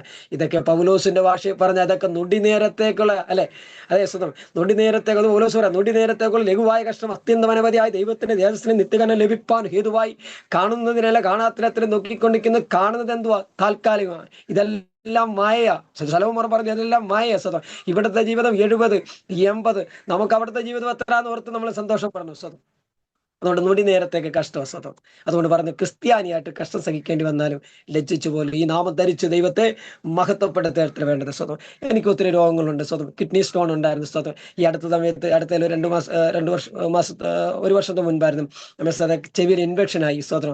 ആശുപത്രിയിൽ നിന്ന് പറഞ്ഞ് ഈ ഒരു ടെസ്റ്റ് ചെയ്യണമെന്ന് പറഞ്ഞു. അപ്പൊ പഴുപ്പ് നിൽക്കുന്നേ ഇല്ല സ്വതം. അപ്പൊ എന്നോട് പറഞ്ഞ് അപ്പൊ വേറെ ചേച്ചി എന്തോ അസുഖം അറിയത്തില്ല, എന്തോ ചെയ്യണമെന്ന് പറഞ്ഞു. അപ്പൊ നോക്കുമ്പോൾ തന്നെ ഇവൻ ഇങ്ങനെ നമ്മളെ അല്ലാത്തൊരു നോട്ടം നോക്കല്, ബന്ധക്കോസുകാരെ ഒരു നോട്ടം നോക്കുന്നത്, ഈ മ്ലേച്ഛത പോലെ ചിലവർ നോക്കുന്നത്. ബന്ധക്കോസിലാണോ ഈ ഇതിലൊക്കെ ശ്രേഷ്ഠം വേറെ എന്തുകൊണ്ട്? സ്വത്രം. ഹല്ലേലൂയ, സ്വത്രം. ആമേൻ, സ്വതം. ഞാൻ കഴിഞ്ഞ ദിവസം ഞാൻ പാട്ടൊക്കെ ഞാൻ പാടുമ്പം ഞാൻ ചിലതൊക്കെ എടുത്ത് പാട്ടൊക്കെ പാടുമ്പോൾ ഞാൻ പറയും ഇനി അങ്ങനെ പാട്ട് ഇടണ്ടെന്ന് പറയും സ്വതം. അപ്പൊ ഞാൻ എന്നപ്പോൾ ഒരു ദൈവാസം ഇങ്ങനെ പ്രസംഗം ഇങ്ങനെ കാര്യം പറഞ്ഞു. അപ്പം പാട്ടുകളൊക്കെ പാടി നല്ല പാട്ടുകളൊക്കെ പാടി ഇടണേന്ന് പറഞ്ഞു. എനിക്ക് അതിന് താല്പര്യമില്ല. നമുക്ക് ലൈവിൽ അങ്ങ് പാടിയാൽ മതിയല്ലോ. കേൾക്കുന്നവർ മിസ്റ്റേക്ക് ആണെങ്കിലും കുറവശമാണെങ്കിലും അവിടെ അങ്ങ് തീരും. ഈ ലൈവ് പിടിച്ചു കഴിയുമ്പോൾ പിന്നെ ഇതിനകത്ത് എന്താണെന്ന് ചോദിക്കും. അപ്പൊ ഞാൻ പറഞ്ഞു അതുമല്ല, അങ്ങനെ നല്ലത് എന്ത് വേണം നമുക്ക് തുറന്ന് പറയല്ലോ. അപ്പം പറഞ്ഞ അതല്ല, നിങ്ങൾ ക്രിസ്തുവില പ്രസിദ്ധനാക്കി എന്ന് പറഞ്ഞു. അത് കേട്ടപ്പോൾ എനിക്ക് ചെയ്യണം. കാരണം എന്നെ ഇന്ന് ലോകം അറിയുന്നത് കർത്താവിനെ ഉയർത്തിയത് കൊണ്ടാണ്. നാടൻ പാട്ടുകാരനായിരുന്നു, അല്ലാത്ത പാട്ട് പാടും സ്വതം. അന്നൊന്നും എന്നെ ഉയർത്തിയില്ല സ്വതം. എൻ്റെ കർത്താവിന് എന്നെ ഉയർത്തുന്നവന് ഞാൻ ഉയർത്തും, എന്നെ മാനിക്കുന്നവന് ഞാൻ മാനിക്കും. അങ്ങനെ ഞാനൊരു പാട്ട് എഴുതിയതാണ് സ്വതം. ആ പാട്ടിലാണ് വൈറലായത്. ഞാൻ അവിടെ വരാൻ സ്വതം. ആ പാട്ടിന് 2 വരി ഒന്ന് പാടിക്കട്ടെ. ഞാൻ എഴുത്തും വായന അറിയാത്ത ആളാണ്. എന്നോടൊരു ദേവദാസ് പറഞ്ഞു ഒരു പാട്ട് എഴുതുമെന്ന് പറഞ്ഞു. ഞാൻ പറഞ്ഞു ഞാൻ എങ്ങനെ എഴുതും? ഞാൻ കർത്താവിനോട് കർത്താവ് ഞാനൊരു പാട്ട് എഴുതാൻ പോണു, അത് നീ അത് ഓരോരുത്തരുടെ ഹൃദയത്തിൽ ടച്ച് ചെയ്യണം. അത് ബന്ധക്കോസുകാരുടെ ഹൃദയത്തിലല്ല, ബന്ധക്കോസുകാരുടെ ഇതല്ല, ബന്ധമല്ല, ജാതികളോട് പറയാം. നമുക്ക് ജാതികളോട് നമ്മൾ സുവിശേഷം പറയുന്നത് നമുക്ക് ബന്ധക്കോസുകാരോടല്ല സുവിശേഷം നമ്മൾ പറയുന്നത്, അല്ല, നമ്മൾ ജാതികളോട്. അപ്പൊ ജാതികളോട് പറയുമ്പോൾ ഇത്രയും പറഞ്ഞാൽ മതി. സോദരാ നീ ഒന്ന് നിന്നിടുമോ, ഇതൊന്ന് കേട്ടിടുമോ, ലോകത്തിന്റെ രക്ഷകൻ നിന്നുള്ളിൽ വരും. ഇത്രയും പറഞ്ഞാൽ മതി. സോദരാ നീ ഒന്ന് നിന്നിടുമോ, ഇതൊന്ന് കേക്ക്, ലോകത്തിന്റെ രക്ഷകൻ നിന്റെ ഉള്ളിൽ വരും. ഇത് പറഞ്ഞാൽ മതി. പക്ഷെ ഞാനത് ഒരു പാട്ടിന്റെ രീതി എടുത്ത്, അപ്പൊ അതാണ് അങ്ങനെ വൈറലായത്. ആ പാട്ടിന്റെ 2 വരി ഒന്ന് പാടുവാൻ ഞാൻ ആഗ്രഹിക്കുന്നു. സോദരാ നിന്നിടുമോ നീ ഒരു നിമിഷം കേൾക്കുമോ,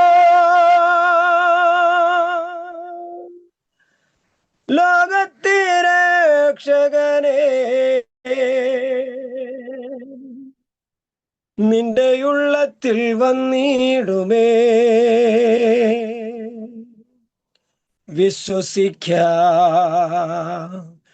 വിശ്വസിക്കാം ഈ ലോകയാത്രയിലെ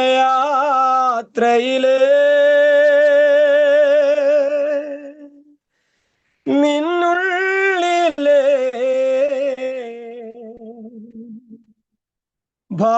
ഭാരങ്ങളും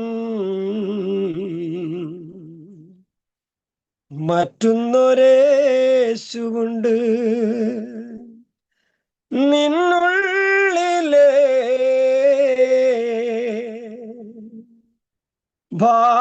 ഭാരങ്ങളും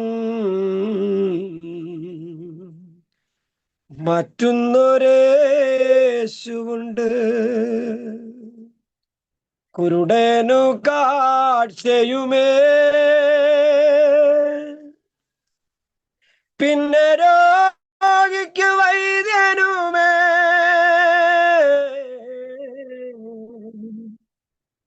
കുരുടനു കാഴ്ചയുമേ പിന്നെ രോഗിക്ക് വൈദ്യനുമേ, നിന്നെയും വീണ്ടെടുക്കാൻ തന്റെ പുത്രനെ യാഗമാക്കി, നിന്നെയും വീണ്ടെടുക്കാൻ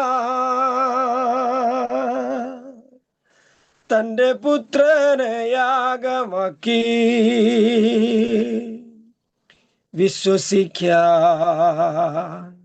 വിശ്വസിക്കാം ഈ ലോകയാത്രയിലെ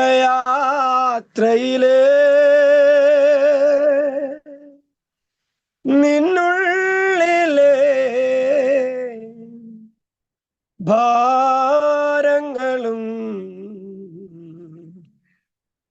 മറ്റൊന്നൊരേശുണ്ട്, നിന്നുള്ളിലെ ഭാരങ്ങൾ മറ്റൊന്നൊരേശുണ്ട്, നിന്നുള്ളിലെ ഭാരങ്ങൾ മാറ്റുന്നൊരു യേശുണ്ട്. ആമേൻ. ആ കാൽവരി കുരിശിലേക്ക് ഒന്ന് നോക്കുവോ. ഇത്രയാണ് ഞാൻ പാടിയത്. അതങ്ങ് വൈറലാകുമെന്ന് കൊണ്ട് ഇവിടെയായി. ആമേൻ. പറയട്ടെ, പല നമ്മൾ തീരുമാനമുണ്ട് കേട്ടോ. ഞാൻ പറഞ്ഞില്ലേ 250 കുടുംബങ്ങളുടെ നടുവിൽ ഞാൻ മാത്രമാണെന്ന് പറഞ്ഞില്ലേ. അപ്പൊ അവരുടെ കല്യാണത്തിന് പോകണം, അവരുടെ മരണത്തിന് പോകണം, പിന്നെ ബാക്കിയുള്ള കാര്യങ്ങൾക്കൊന്നും പോകത്തില്ല. അവരെന്നെ വിളിക്കത്തുമില്ല, ഞാൻ പോകത്തില്ലെന്ന് പറഞ്ഞിട്ടുണ്ട്. സഞ്ചാരം, അടിയന്തരം, ഓർമ്മയിലൊന്നും ഞാൻ പോകാറില്ല. അവർക്കറിയാം സ്വന്തം വീട് താമസത്തിന് ഇവിടെയൊക്കെ പോകുമ്പോൾ പല പാട്ടുകളും കേൾക്കാം സ്വന്തം. എൻ്റെ കൂട്ടുകാരന്മാരൊക്കെ പറയും, ഞാൻ അവരോട് പാടിയതല്ലേ. അപ്പൊ എന്നോട് പറയും, ബാ ഒരു പാട്ട് പാട്, ആരും കാണുന്നില്ല. ഞാൻ പറഞ്ഞ നിർത്തിയതാ. ഞാൻ സ്വന്തം നിർത്തിയത് വേണം. എനിക്ക് അവരോട് പോയി ആരും കാണുന്നില്ല, അവരെ ഒന്ന് സൂചിപ്പിച്ചാ അവരെയൊക്കെ ഒന്ന് സന്തോഷിപ്പിച്ചു പാടാം. പക്ഷെ ഞാൻ അപ്പോഴും പറഞ്ഞു, ഞാൻ പാടത്തില്ല. അതുകൊണ്ടാണ് ഞാൻ പലപ്പോഴും ചോദിക്കുന്നത്, അതുകൊണ്ടാണ് ദൈവം എന്നെ ഇത്ര ഉയർത്താൻ. അവരിന്നിവിടെ, എൻ്റെ സഹോദരന്മാരൊക്കെ ഇന്നിവിടെ പാടി നടക്കുമ്പോൾ എൻ്റെ പാട്ട് അനേക രാജ്യങ്ങളിൽ സ്വന്തം, ഇനി പറയാൻ രാജ്യങ്ങളില്ല, ഇസ്രായേൽ മുതൽ പല രാജ്യങ്ങളിൽ നിന്നും എന്നെ വിളിക്കാറുണ്ട് സ്വന്തം. ഞാൻ പറഞ്ഞതിൻ്റെ ആശ്വാസം, ദൈവത്തെ ഉയർത്തുന്നത്, എന്നെ ഉയർത്തുന്നവനെ ഞാൻ ഉയർത്തും, എന്നെ മാനിക്കുന്നവനെ ഞാൻ മാനിക്കും എന്നൊക്കെ ഒന്നും ഇടയാവുന്നു ദൈവത്തിന് വചനം. അപ്പൊ ഒരു ക്രിസ്ത്യാനിയായിട്ട് ഇതൊക്കെ കഷ്ടം വരുമ്പോൾ എന്തിനാ എന്നെ നിർത്തിയപ്പോൾ ഞാൻ ചോദിച്ചു, എനിക്കെന്താ കർത്താവ് കഷ്ടം എന്ന്.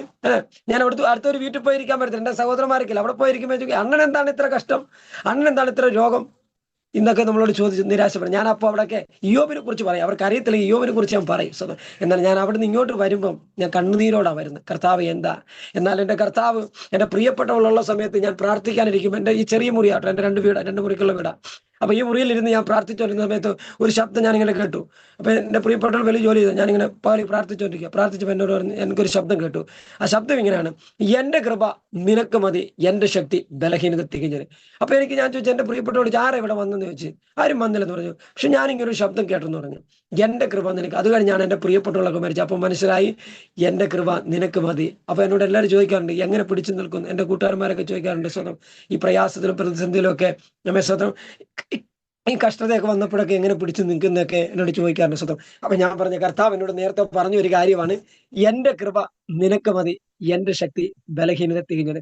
അതുകൊണ്ട് ഇന്ന് വരെ ദൈവം എന്നെ നിർത്തിയിരിക്കുന്നു. അത് ദൈവത്തിന്റെ കൃപയാലാണ് സ്വന്തം. അതുകൊണ്ട് പൗലോസ്, അപ്പൊ ക്രിസ്തീയ ജീവിതത്തോട് വരുമ്പോ പൗലോസ് തന്റെ തിമോഥെയോസിന് ലേഖനം എഴുതിയപ്പോ പറയുന്നുണ്ട്, ക്രിസ്തീയ ജീവിതം മോനെ ഇങ്ങോട്ട് വാ സ്വന്തം, ഇങ്ങോട്ട് വരണ്ട, നീ പൊയ്ക്കോ, ക്രിസ്തീയ ജീവിതം കഷ്ടമാ, അതുകൊണ്ട് നീ പൊയ്ക്കോ എന്ന് പറയല്ല സ്വതം. 2 തിമോഥെയോസിന്റെ ലേഖനം 2-ാം അധ്യായം അതിന്റെ 1-ാം വാക്യം വായിക്കുന്നു, എൻ്റെ മകനെ ക്രിസ്തുയേശുവിന്റെ കൃപയാൽ ശക്തിപ്പെടുക, നീയും സാക്ഷികളുടെ മുമ്പാകെ എന്നോട് കേട്ടത് മറ്റുള്ളവരെ ഉപദേശിപ്പാൻ സമർത്ഥരായ വിശ്വസ്ത മനുഷ്യരെ പരമേൽപ്പിക്കുക. ക്രിസ്തുയേശുവിന്റെ നല്ല പഠനമായി നീയും എന്നോടുകൂടെ കഷ്ടം സഹിക്കുക സ്വതം. അതുകൊണ്ട് കഷ്ടം വരുമ്പോൾ സ്വതം ക്രിസ്തീയ ജീവിതത്തെ വിരിവിച്ച് പോകുന്നതല്ല ക്രിസ്തീയ ജീവിതം അനുഭവമാണ്, അഭിനയമല്ല സ്വതം. അതുകൊണ്ട് ദൈവം അതുകൊണ്ട് ഇയ്യോബ് പറഞ്ഞു, നീ എന്നെ ശോധന ചെയ്താൽ ഞാൻ പൊന്നുപോലെ പുറത്തു വരും സ്വതം, പൊന്നുപോലെ പുറത്തു വരും സ്വതം. അതുകൊണ്ട് പൗലോസ് പറയുന്ന കഷ്ടതയൊന്നും പ്രശ്നമല്ല സ്വതം. അതുകൊണ്ട് റോമാലേഖനത്തിൽ വായിക്കുന്നുണ്ട്, ക്രിസ്തുവിന്റെ സ്നേഹത്തെ നമ്മെ വേർപിരിക്കുന്ന ആർ? കഷ്ടതയോ പട്ടിണിയോ, സങ്കടമോ ഉപദ്രവമോ പട്ടിണിയോ നഗ്നതയോ ആപത്തോ വാളോ ഇതൊക്കെയാ പറയുന്ന സ്വതം. നിന്റെ ദൈവത്തെ ഞങ്ങളെ ഇടവിടാതെ കൊല്ലുന്ന സ്വതം. അതുകൊണ്ട് വചനം വായിക്കുന്ന ക്രിസ്ത്യാനിയായിട്ട് കഷ്ടം സഹിക്കേണ്ടി വന്നാലും ലജ്ജിച്ചു പോലെ ഈ നാമം ധരിച്ച് ദൈവത്തെ മഹത്വപ്പെടുത്തുക. ഈ നാമത്തിന്റെ പ്രത്യേകത പത്രോസിന് അറിയാവുന്നതുകൊണ്ടാ സ്വതം. നമുക്കറിയാം, സുന്ദരം എന്ന ദേവാലയത്തിന്റെ അരികിൽ സ്വതം ഒരു മുടന്തനായ മനുഷ്യൻ ഇരുന്നപ്പോ സ്വതം താൻ പറഞ്ഞു, എന്താ വെള്ളിയും പൊന്നും ഒന്നും തരാനില്ല, അതിനെക്കാട് ശ്രേഷ്ഠമായി ഞാൻ നിനക്കൊന്ന് തരുന്നു, വെള്ളിയും പൊന്നും ഒന്നുമില്ല, യേശുവിന്റെ നാമത്തിൽ. അതുകൊണ്ട് പലവരും രോഗത്താലും പല പിശാചിന്റെ ബന്ധനത്താലൊക്കെ കിടക്കുമ്പോൾ സ്വതം അനേക കാര്യങ്ങൾ ചെയ്തിട്ട് പോകാതിരിക്കുമ്പോൾ കർത്താവിന്റെ ദാസന്മാർ ചെന്ന് യേശുവിന്റെ നാമം പറയുമ്പോൾ വിടുതൽ ലഭിക്കുവാൻ തക്കവണ്ണം ഇവിടെ അല്ലെ സ്വർഗത്തിലും ഭൂമിയിലും സകല അധികാരവും നൽകപ്പെട്ടിരിക്കുന്ന സ്വതം. അതുകൊണ്ടാണ് സ്വതം നമുക്കറിയാം, പഴയ നിയമത്തിൽ വായിക്കുന്ന സ്വതം ദാവീദ് സ്വതം ഗോലിയാത്തെല്ലാം ഇസ്രായേൽ ജനത്തോട് വെല്ലുവിളിക്കുന്ന സമയത്ത് സ്വതം ജ്യേഷ്ഠന്മാരുടെ ബലം ഒന്നും പറഞ്ഞില്ല. 7 മക്കളുണ്ട് എനിക്ക് 6 ജ്യേഷ്ഠന്മാരുണ്ട്, അതുകൊണ്ട് ഞാൻ അവരുടെ ബലത്തിൽ വരുമെന്നില്ല. നമുക്കറിയാം, നമ്മുടെ നാട്ടിലൊക്കെ ആണെങ്കിൽ സഹോദരന്മാർ കൂടുതലുള്ളവരാണെങ്കിൽ അവരുടെ വീട്ടിലൊരു ഭയം കാണും. കാരണം കൂട്ടുകാരന്മാരെക്കാട്ടും വളരെ ബന്ധമാണ് കൂട്ടുകാരന്മാരുണ്ടെന്ന് പറഞ്ഞാൽ 100 കൂട്ടുകാരന്മാരെന്നുണ്ടെന്ന് പറഞ്ഞാൽ അതിനൊരു ബലമല്ല സ്വന്തം. പക്ഷെ സഹോദരന്മാരുണ്ടെന്ന് പറഞ്ഞാൽ 7 പേരുണ്ടെന്ന് പറഞ്ഞാൽ അതിനൊരു ബലമാണ്. കാരണം അതിന് രക്തമാണ്, എൻ്റെ സഹോദരനാന്ന് പറഞ്ഞു. മറ്റേത് കൂട്ടുകാരൻ്റെ അമ്മ പറയും, നീ എന്തിനാണ് അവന് വേണ്ടി തെല്ലാം പോകണമെന്ന് പറഞ്ഞാൽ അവനക്ക് പോകും. പക്ഷെ ഇവിടെ ദാവീദ് തന്റെ സഹോദരന്മാരുടെ ബലം പറഞ്ഞില്ല, ഗോലിയാത്തിനോട് പറഞ്ഞ ഒറ്റ കാര്യമുണ്ട്, നീ നിന്ദിക്കുന്ന ഇസ്രായേലിന്റെ ദൈവമായ യഹോവയുടെ നാമത്തിൽ സ്വതന്ത്രം. അതുകൊണ്ട് പറയുന്നത്, ക്രിസ്ത്യാനിയായിട്ട് കഷ്ടം സഹിക്കേണ്ടി വന്നാലും ലജ്ജിച്ചു പോലെ ഈ നാമം ധരിച്ച് ദൈവത്തെ മഹത്വപ്പെടുത്തി അത്ര വേണ്ടത്. അതുകൊണ്ട് ഈ നാമം ഇവിടെ കഷ്ടമാണെങ്കിലുണ്ടല്ലോ, ഈ നാമം കഷ്ടം അനുഭവിച്ച് അവരെവിടെ ചെല്ലുന്നറിയാം? നിത്യത ചിലപ്പോൾ സന്തോഷം, ദുഃഖവും പ്രയാസവും കണ്ണുനീരും കഷ്ടതയൊന്നും ഇല്ലാത്തൊരു രാജ്യമുണ്ട് സുഖം. അന്ന് നമുക്കിവിടെ ഇവിടുത്തെ കഷ്ടം പൗലോസ് പറഞ്ഞാൽ എന്തുകൊണ്ട് നേരത്തെ കഷ്ടം. അതുകൊണ്ട് പറഞ്ഞ ഒടുവിൽ കർത്താവിലും അവൻ അവിധ ബലത്തിലും ശക്തിപ്പെടും. ഈ നാമം ധരിച്ചവർക്കേ ഉള്ളു കർത്താവ് താൻ ഗംഭീരനാഥത്തോടും പ്രധാന ദൂതന്റെ ശബ്ദത്തോടും ദൈവത്തിന്റെ കാഹളത്തോടും കൂടെ സ്വർഗത്തിൽ നിറവരികയുള്ളൂ. ക്രിസ്തുവിൽ മരിച്ചവർ മുമ്പേ ഉയർത്തി പിന്നെ ജീവനോടെ ശേഷിക്കുന്ന നാം ഓരോരുത്തരും കർത്താവിനെ എതിരേൽപ്പാൻ മേഘങ്ങളിൽ എടുക്കപ്പെടും. അതുകൊണ്ട് ദൈവത്തിന്റെ ആത്മാവ് വേണം, ശക്തി വേണം സ്വന്തം. അതുകൊണ്ട് നമ്മുടെ ഒരുത്വം സ്വർഗത്തിലാകുന്നു. അവിടെ നിന്നും കർത്താവായ രക്ഷ വരുമെന്ന് കാത്തിരിക്കുന്നു. അവൻ വരുമ്പോൾ സകലവും കീഴ്പ്പെടുത്തുവാൻ കഴിയുന്നുണ്ട്. വ്യാപാര ശക്തി കൊണ്ട് നമ്മുടെ താഴ്ചയുള്ള ശരീരത്തെ തന്റെ മഹത്വമുള്ള ശരീരത്തോട് അനുരൂപമായി രൂപാന്തരപ്പെടുത്തു സ്വതം. അതുകൊണ്ട് നമുക്ക് ശക്തിയിലേക്കാം. അതുകൊണ്ട് ദൈവത്തിന്റെ ആത്മാവാണ്. അത് പൗലോസ് സ്വതം റോമാലേഖനം 8-ാം യേശുവിനെ മരിച്ചവനെ ഉറപ്പിച്ചതിന്റെ ആത്മാവും നിങ്ങളെ വസിക്കുന്നുവെങ്കിൽ ക്രിസ്തുയേശുവിനെ മരണത്തിന് ഉയർച്ചവന്റെ ആത്മാവിനെ കൊണ്ടു നിങ്ങളെ വസിക്കുന്ന തന്റെ ആത്മാവിനെ നിങ്ങളുടെ മർദ്ദ ശരീരങ്ങളെയും ജീവിപ്പിക്കും. സ്വതന്ത്രം. അതുകൊണ്ട് ഇവിടുത്തെ ജീവിതം ക്ഷണികമാണ്. നമുക്ക് നിത്യതയെക്കുറിച്ച് മാത്രം ചിന്തിക്കാം. ക്രിസ്ത്യാനിയായിട്ട് കഷ്ടം സഹിക്കേണ്ടി വന്നാലും ലജ്ജിച്ചു പോലെ ഈ നാമം ധരിച്ച് ദൈവത്തെ മഹത്വപ്പെടുത്തി അത്രയേ വേണ്ടത് സ്വതം. അതുകൊണ്ട് നമ്മളെ നിന്ദിക്കുന്നവരൊക്കെ ഉണ്ട് സ്വതം. അവർക്ക് വേണ്ടി മലാക്കിയുടെ പുസ്തകം വെച്ചിട്ടില്ല സ്വതം. എന്താ പറയുന്നത്? അവിടെ വായിക്കുന്ന ചൂള പോലെ കത്തുന്ന ഒരു ദിവസം വരും. അപ്പോൾ അഹങ്കാരികൾ സകല ദുഷ്പ്പെടുത്തുകാലം താളടിയാകും. കുംഭം പേരും ശേഷിക്കാതെ ദയിപ്പിച്ചു കളഞ്ഞു. സൈന്യങ്ങളുടെ യഹോവ അരുളി ചെയ്യുന്നു, എന്റെ നാമത്തെ ഭയപ്പെടും നിങ്ങൾക്കോ നീതി സൂര്യൻ തന്നെ ചിറകിലെങ്കിൽ രോഗോപശാന്തിയോടെ നിൽക്കും. നിങ്ങളും പുറപ്പെട്ട് തൊടുത്തിൽ നിന്ന് പശുക്കിടാവിനെ പോലെ തുള്ളിച്ചാടും. അതുകൊണ്ട് പാട്ടുകാരൻ പറയാൻ, നീതി സൂര്യൻ വരുമ്പോൾ തൻ പ്രഭയിൽ കാന്തിയായൻ ഇരുൾ നിറം മാറിടുമെന്ന്.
രക്ഷകൻ നീതിയിൽ സൂര്യനായി തേജസ്സിൽ വെളിപ്പെടുമേ. ആ നീതി സൂര്യൻ വരുമ്പോൾ നമുക്ക് പോകുവാൻ ആഹ്വാനം ചെയ്തുകൊണ്ട് ഇത്ര സമയങ്ങളെ വേർതിരിച്ചെന്ന ദൈവദാസന് നന്ദി പറയുന്നത്. അതുപോലെ തന്നെ ഞാൻ ഒരു ക്ഷമയും കൂടെ ചോദിക്കുകയാണ്. ഞാൻ എൻ്റെ 2-3 വട്ടം ദൈവദാസൻ വിളിച്ചിട്ട് ഞാൻ കയറാൻ പറ്റിയില്ല. അതുകൊണ്ട് ഞാൻ പൂർണ്ണമായി ക്ഷമ ചോദിക്കുന്നു. ഇച്ചിരി തിരക്കും ഉണ്ടായിരുന്നു. അതുകൊണ്ട് ഞാൻ സ്വതന്ത്രം എല്ലാവരോടും ക്ഷമ ചോദിക്കും. നിങ്ങൾ എനിക്ക് വേണ്ടി പ്രാർത്ഥിക്കണം. പിന്നെ പരിമിതികളൊക്കെ ഉണ്ട്, അതൊക്കെ കൊണ്ടാണ് സ്വതം. എന്നോട് എന്തായാലും ക്ഷമിക്കണം. എല്ലാവരോടും ഞാൻ ക്ഷമ ചോദിക്കുന്നു. നിങ്ങൾ എനിക്ക് വേണ്ടി, എൻ്റെ കുടുംബത്തിന് 2 മക്കളുണ്ട്, അവർക്ക് കൂടെ വേണ്ടി പ്രാർത്ഥിക്കണം. അമ്മയുണ്ട്, അമ്മ വിശ്വാസത്തിലല്ല. അതുകൊണ്ട് നിങ്ങൾ എൻ്റെ മക്കൾക്കും എൻ്റെ കുടുംബത്തിന് വേണ്ടി പ്രാർത്ഥിക്കണം. ഞാനും നിങ്ങൾക്ക് വേണ്ടി പ്രാർത്ഥിക്കാമെന്ന് പറഞ്ഞുകൊണ്ട് താഴ്മയായിരിക്കുന്നു. ഈ വചനങ്ങളാൽ ദൈവം നമ്മെ ഓരോരുത്തരെയും അനുഗ്രഹിക്കുമാറാകട്ടെ.